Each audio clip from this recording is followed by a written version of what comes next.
เล่นกับไพ่วอลเลนมาเลยนะโอ้น้องเจอแบบนี้เฮ้อกูไม่อยากเสือเลยฮ่ากูไม่อยากเสือฮ่าเดี๋ยวที่จัดหนักให้มันเบิ้งเป็นอะไรแท้ผู้เชี่ยวเก่งแท้เป็นอะไรเอาเฮ้ยไม่อีกสู้เห็ดมาได้เนี่ยสู้บ่ให้แม็กมันบ่เป็นมัดสู้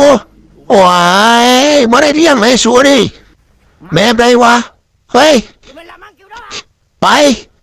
ไปสั่งสอนมันบังดูสู้เป็นอะไรบ่ได้เลี้ยงไม่ไหวมั้งไปแม่ได้วะเอาไอ้บ่ได้เลี้ยงเลยสู้ดินี่เป็นไหนจะขาดนะครับจะกันไปจับมันเอาไว้ดิแม่ได้สู้นี่บ่ได้เลี้ยงเอ้ย